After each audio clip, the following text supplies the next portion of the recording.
Hi guys, welcome back. In this video I'm going to be speaking you through all the books that I managed to read in October, but first I wanted to get into the specific stats. So I read a total of 3,526 pages within 9 books, with 56% of this being a physical copy, 33% on my Kindle and 11% as an audiobook. 67% of my reads were between 300 and 500 pages, 22% were less than 300 and 11% was over 500 pages. The top moods of the books I read were emotional, dark and tense. 100% of the books that I read were fiction and my top genres were romance, thriller and contemporary. I hope you guys had a lovely October. Now let's get into the specific books I actually read. I hope you enjoy!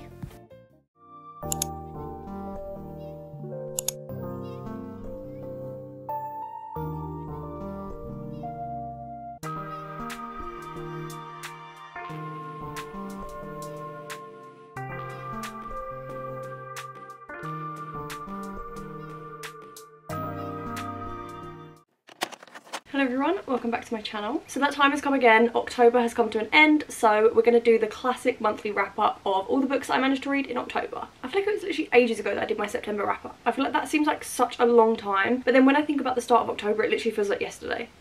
So make that make sense, like where has the time gone, but also why is it taking so long at the same time? I'm so confused. So the end of my September wrap up, I mentioned that I'd started Daisy Haites by Jessa Hastings. I was sort of like halfway through the book I think at the end of that point when I filmed that wrap up, and obviously now I have since finished it. I did mention it in my September wrap up because I was currently reading it at that time, because I started it in September but I technically finished it in October, so we're obviously starting with this one. This book is the second book in the Magnolia Parks universe and it follows 2 characters called Daisy and Christian, who are kind of side characters in the first Magnolia Parks book. And as you guys know by now, if you are an avid watcher of my channel, Magnolia Parks is literally my favourite book. I love it so much. So obviously I was really excited to like delve into the second one, loved it very much, but it was still a 4.5. So a little bit lower, but I love Daisy as a character, so it wasn't that. It was just there was certain like tiny little things I didn't really enjoy with this one opposed to the first one. So the first thing, and you'll understand if you've read this book, but it's that it's written with like little footnotes at the bottom. I'm trying to find a little example. Actually, let me go further into the book so I don't spoil anything. It's taking my time. Okay, for example, this is only page 3, so this is not any spoilers whatsoever. There's the normal text on the page. I'm not even sure if you're going to be able to see that. But then at the bottom there's these like tiny little footnotes and things, which arguably, yes, it is interesting. It's an interesting format to read like that, but some of the footnotes were just pointless. I mean, yes, as I said, it was interesting, but it just made the book like really hard to read and really difficult to get through because you were constantly like, what does that mean? And like flicking back to find the footnotes and everything. So I didn't particularly like that point very much. And also the one thing that really annoyed me was that some of the footnotes were literally pointless. Some of the footnotes were like just one word, like, oh my god. Just say it in the original text, like what is going on? Obviously some of them do matter, they are an important part of the story, but I just don't understand why they weren't just written in the normal text in the first place. It was mainly like Daisy's thoughts inside of her head, because they were only in Daisy's chapters, which again was very interesting and it was good to see sort of like more into her character and stuff, but why they didn't just put the thoughts on the page, like it just made it hard to read and like not really that funny because I kept having to like find the footnote and it was just, I don't know, and then I'd lose where I was on the page, like. And the other thing that sort of had me not really rooting for the couple in this book is, I don't want to spoil anything, but there's a certain aspect in the first Magnolia Parks book that is heavily mentioned about Christian. What can I say? What can I actually say? And that aspect made it hard for me to root for him and Daisy as a couple. If you know, you know. And if you don't know and you want to know, I'll tell you, just text me. But I found it just really hard to like root for them as a couple, knowing, can I say it? He's been in love with a certain other character for a long time. So when he was getting to know Daisy, I'm like, but you're still hung up on that other girl. So that just sort of brought down my rating a little bit for me because I was like, I'm not rooting for them as a couple. And then with the footnotes and everything, I don't know, I really did enjoy the plot of this book. The story was very interesting and I cannot wait for the next one, which I am going to read soon, but I'm trying to long them out. But realistically, those 2 tiny little things just brought it down like half a star because it was kind of like frustrating to read just with them 2 little aspects. But other than that, I feel like I've spoken quite badly on this book in this video, but honestly, I really did love the story. I really did love the book. It was emotional. I took my time with it as well. I think I spent like 2 weeks reading this. But yeah, 4.5 star. Did very much enjoy this book. One thing I will quickly say about this series though is it does focus on some dark topics. So if you do want to read this series, definitely check trigger warnings because it's quite dark. It's definitely not the darkest thing I've ever read, but there's definitely things that people can get triggered by when they read this. So yeah.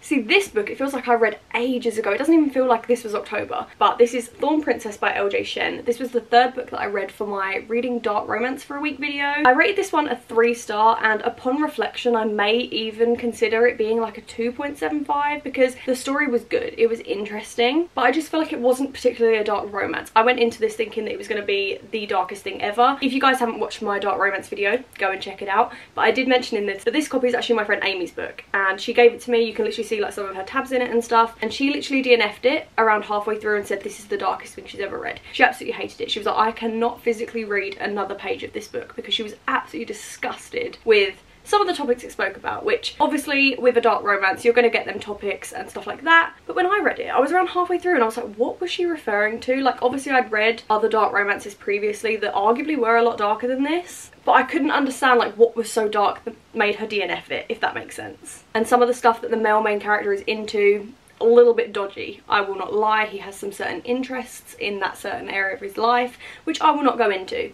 It is disgusting, but it wasn't DNF worthy for me, in my opinion, because I do enjoy a dark romance. I love a dark romance. So for me, it wasn't a bad book, but I just thought it was going to be darker than that. It was just basically like a normal romance book with hints of darkness in it. For example, it reminded me a lot of like Twisted, which one is it? Twisted Lies. So obviously it's mainly just like a normal romance. It just has like them very dark aspects just sprinkled throughout the book. That is the vibes that this gave off for me. If I rated this book on its own, I would have probably rated it like a 3, 3.5, whatever. But because I read it for a dark romance video and I was expecting to be just mesmerised by the darkness of it, and it wasn't that dark, I'm like 2.5. Like you're labelling yourself as a dark romance. You've got trigger warnings at the front of your book.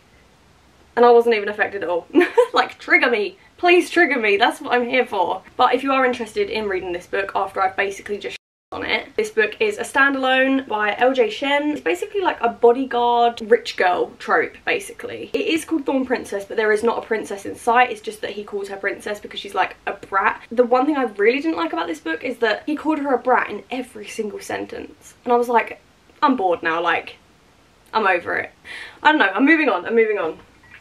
Okay, this is where my month took a turn. This is where my reading was just absolute perfection, and I don't use that word lightly with books. I read Hopeless by Elsie Silver. I was actually very kindly gifted an ARC to this book. So I had an advanced reader copy. I had the book since around September 25th, I believe. The book didn't come out until October the 13th, so I had it quite far in advance. So I did manage to read it before release date, which is so good. This is like a brand new copy. I haven't even opened this book properly because I read it on my Kindle because obviously the ARC got sent to me. This book is the 5th and final book in the Chestnut Spring series by Elsie Silver. This is like the cowboy romance series that I have not shut up about on this channel literally since like June when I started it. This one follows Beau, the military brother. So if you're not aware, the Chestnut Spring series actually follows like a group of brothers, their girlfriends and everything. And Beau was sort of like the distant one. He wasn't really in it very much. He was very much a present character. I sort of feel like Elsie Silver kept her mysterious so he could like have his redemption in his own book, which I really appreciated, because I feel like when you read like the first book, you got quite a lot of the other characters in that. So like you already knew like who they were as a character and stuff. But I feel like with Beau,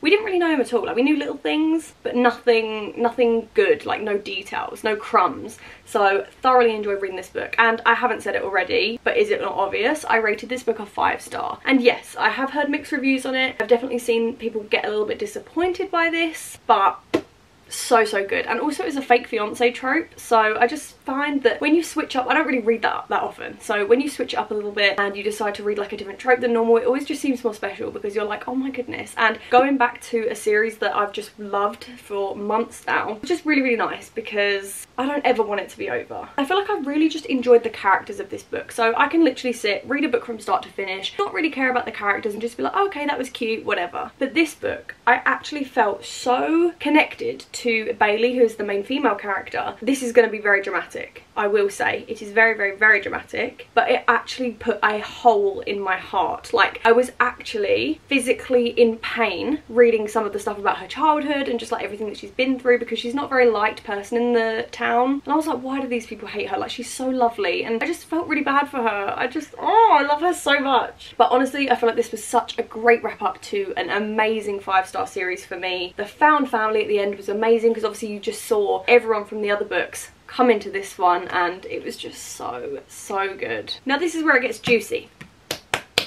this thick one. Oh my god, it's got hair on it. I read A Court of Wings and Ruin by Sarah J Maas, which is the 3rd book in the ACOWAR series. So if you're not aware, I actually read the first ACOWAR book in my reading 5 books out of my comfort zone video, because I didn't really read fantasy that very much, and I just wanted to get into some new things, and absolutely fell in love with it. Loved the first book so much, and I read the 2nd book in my reading 200 pages every day for a week video. Sorry, I'm just plugging my videos. I know, it's annoying, but I did them videos back in like April and May, so I hadn't actually gone back into the series since then, because I was purposely waiting for like September, October, like all the spooky kind of months to get into a fantasy book, because I knew it would take me some time to read, because obviously look at it. She's 800 pages. Is she? She might be 700 pages. And I will say, having that little break between the books definitely made me miss it more. I definitely wish that I sort of went into it earlier, only being that the first like 60 to 100 pages was so hard to read, only because I just was so detached from the series. I had no idea what was going on because I just couldn't remember. I even reread the last chapter of the 2nd one just to sort of like jog my memory. I read a recap online of the 2nd one and everything, and I still remembered like the key points. I still remembered everything that was important, but there was just like little things that I just couldn't even think of remembering. So I actually have a free trial of Scribed, which is an audiobook platform, and I decided to listen to the dramatised audiobook of that. And if you don't know what a dramatised audiobook is, it's basically like listening to a movie in your head. You get all the sound effects, you get a full cast, you get music in the background. It's so amazing, and I feel like that definitely helped me when reading this book, because again, it was like literally listening to a film. It was easier to follow with different characters speaking to me at the same time, and I definitely did follow along while listening to it. I didn't just listen to it and that was it. Like, I actually sat down with the audiobook and just like flicked through. The one thing that I didn't like about the audiobook is it wasn't set into chapters, it was set into parts. It was like part 1 to 5, which was incredibly annoying, because if I did do something like drive or whatever and listen to it, it meant that I would lose my place in the book because I wouldn't know what chapter I was on, if that makes sense. So that was the one little thing that I didn't like, but that was nothing about the book. It was just the way that Scribed like did the audiobook. I haven't said my rating again, I'm so sorry, but I rate this one a 4-star. Definitely wasn't my favourite in the series, so 4-star, solid read, definitely loved it. Cannot wait to actually delve further into the series, and yeah, thoroughly enjoyed that. Okay, then I had a little break from reading for like 2 or 3 days, because I knew for a fact I was going in to do a 24-hour readathon that weekend. So I started off the readathon reading The Lies I Tell by Julie Clarke. So this book is about 2 women that are basically out to get each other. One of them's a female con artist, and she basically changes her personality depending on what job she's on, what she's doing, and what her motive is. The other woman, sorry, is, I've forgotten my train of thought, a journalist basically trying to expose the con artist. The con artist has this one goal that she's been trying to do for 10 years now. She's had one consistent thing that she wants to get done, and then she's just going to stop. She's just going to get her revenge on something that happened in her childhood, and then it's all going to be over. This book follows her trying to get that done. I will say that I definitely preferred the first half of this book a lot more than I preferred the last, and I do kind of find that with books, depending on what book it is, obviously. I do find myself generally preferring like the setup of the book rather than like the resolution of the book. And in the start of this one, you get a lot of the storyline of Meg, who is the con artist woman, trying to get revenge of something that happened at her school. It's with like a dodgy teacher. He had a relationship with a student. It wasn't very nice, and that really interested me. And then the second half of the book is that storyline's over. It's like 10 years later. It's like a time jump kind of thing, and you sort of get other stuff going on. I feel like the only reason that I didn't prefer the second half of the book was because it was very real estate based. But yes, it was relevant to the story. It was just that it was a little bit too lengthy on the real estate. I was like, please, can we just not? Like, I get it. I get what you're trying to do, if that makes sense. It was just a very heavy subplot in the book because they had to work within real estate to like solve something. I will not say any more. I really like the ending. I feel like the ending of this book set up the next one. I don't even know if there's going to be a next one or if there is a next one, but if there is, this book set it up really, really well. I feel like it opened a whole plot line as something that happened in this book that sort of got like brushed under the rug. But again, I feel like the one reason that I brought my rating down just a little bit is that it wasn't that thrilling. I just have very high expectations of books. For example, the dark romance, thought it was going to be darker. Thought the thriller was going to be more thrilling. I feel like I'm just want to be like actually thrilled by these books. So it got to the point in the readathon where I'd finished The Lies I Tell. I wanted something different, but I really desperately wanted a bath, and I was like, I don't really want to read in the bath right now, so I want to listen to an audiobook. So The Perfect Marriage is a thriller about a husband who cheated on his wife. The person that he cheated on her with actually ends up dead, so his mistress ends up dead basically. Obviously the first person that the police blame is this husband, because they're thinking, oh, you want to keep your mistress quiet, do ya? The wife is actually a defense attorney, so she represents her husband in a court of law. Tell me why that would happen in real life. But basically the wife defends him against all the criminal charges, and I find that this book was very, very interesting. up until the last paragraph. I'm gonna be so for real with you guys. This book was good until the last sentence even. Only because obviously when you're reading a thriller, you have your ideas of who's the killer, what's gonna happen, who the real killer really was it the husband, did he kill his mistress after all, or was it someone else? And obviously I have my theories as to like who did it. The one that I guessed within an hour of the audiobook was the killer.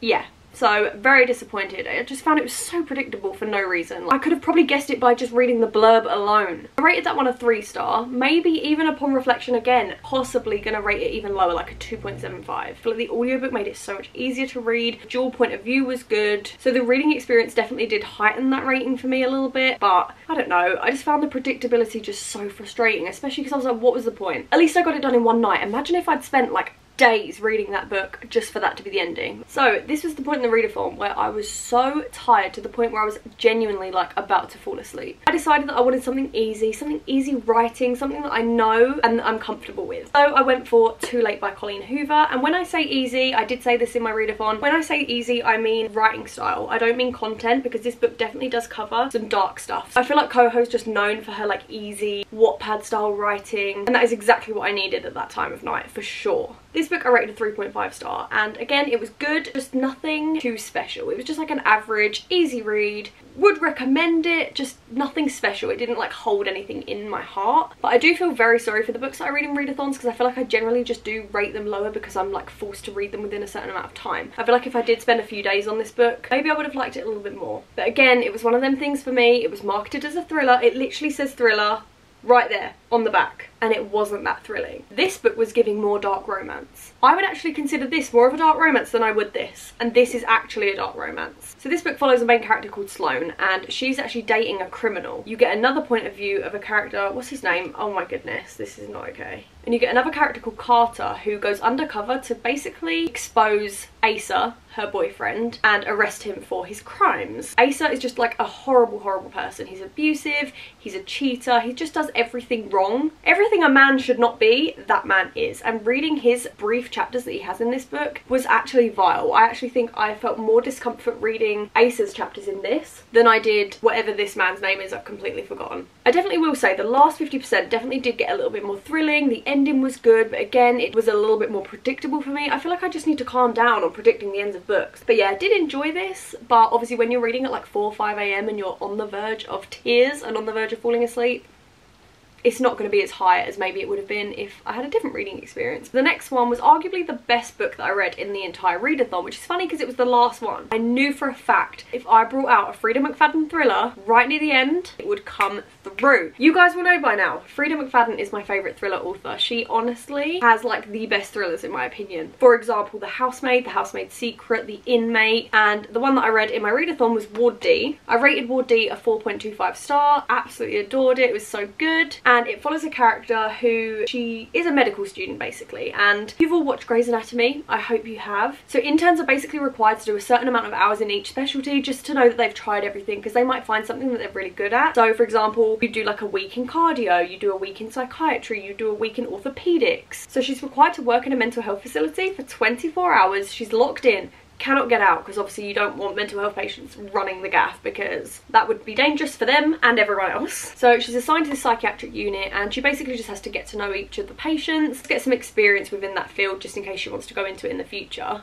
But it turns out that she actually has a history with one of the patients on the ward. You actually get dual timeline, you get a background timeline from I think around 11, either 8 or 11 years ago. That is such a random group of numbers, but I can't remember. It's probably not even them numbers, let's be real. Of her and the person she has the relationship with, and then something happens in the childhood that leads the person to get put into the mental health facility. But I do feel like that was the first book in this readathon that I was generally creeped out over. It definitely wasn't like scary, but I just thoroughly enjoyed this book. And obviously, if you guys don't know, I also do a criminal psychology degree, so it was just nice to see that side of things and sort of like understand along with the book. But I feel like I can always just rely on Freida McFadden. I feel like she is just so incredible. Her books are amazing. Again, take this as your sign. If you haven't read a Freida McFadden, definitely go and do so because she's so good. So the last book that I actually finished in October was A Court of Frost and Starlight by Sarah J Maas. This is the next book in the ACOWAR series, but it's technically a novella, so it's not a book. It's actually on Goodreads as 3.5.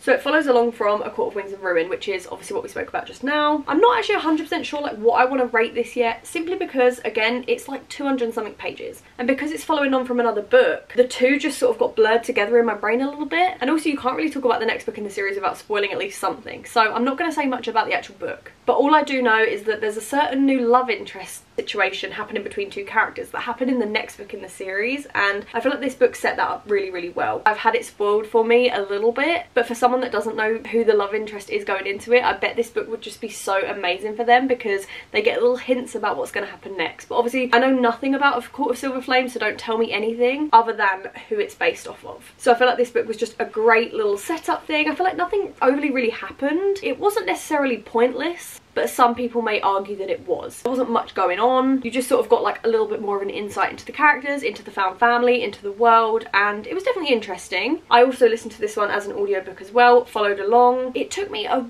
strange amount of time though. I've been so busy over the last couple of weeks, like it's absolutely crazy. I've been going to Riley's basketball games, just everything's gone crazy with everything lately. This book took me a week to finish, and it's 270 pages. I thought I was going to get this done in one day. But the only reason I even started this book in the first place was because I was stuck in traffic after work one day for over 2 hours. So I thought I might as well get some reading done and just start an audiobook in the car. So I just thought I'd start this. So I read it alongside the next book that I'm going to talk about. But yeah, no, perfect little filler read, perfect little filler in the series, definitely set up the next book very, very well. So yeah, love this series, can't wait to continue it. So obviously, as I said, that was the last book that I finished, but I'm actually currently still reading Wildfire by Hannah Grace. I've been on this book for nearly 2 weeks. My life has been so busy. I'm actually currently just over halfway, chapter 23, page 224, so literally just over halfway. And I wasn't sure whether to include it in this month's wrap up because I haven't actually finished the book, so I can't give you any rating or anything like that. But I will, again, like I did with Daisy Haites, give like a little segment into my November wrap up. We'll have this at the very start. And I'm still going to count it as a November read because I'm going to finish it in November because I've read over half of it in November. I just wanted to mention that that is what I'm currently reading. It's the next book in the Maple Hills series by Hannah Grace, which is the first one's Icebreaker. And I feel like there's a common misconception that this is a hockey series. It's actually not. It's a college series. So if you're disappointed by this thinking there's no hockey in it, oh my god, it's because it's actually a university series. College series. I forget some people are American.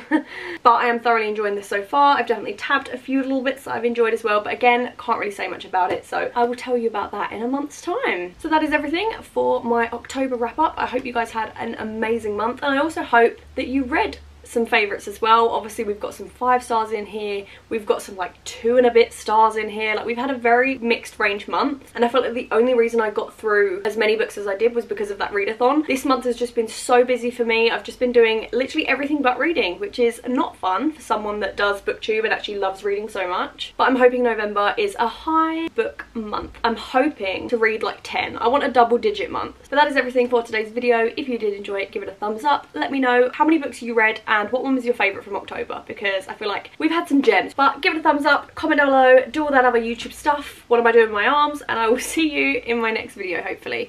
Love you guys lots. Bye!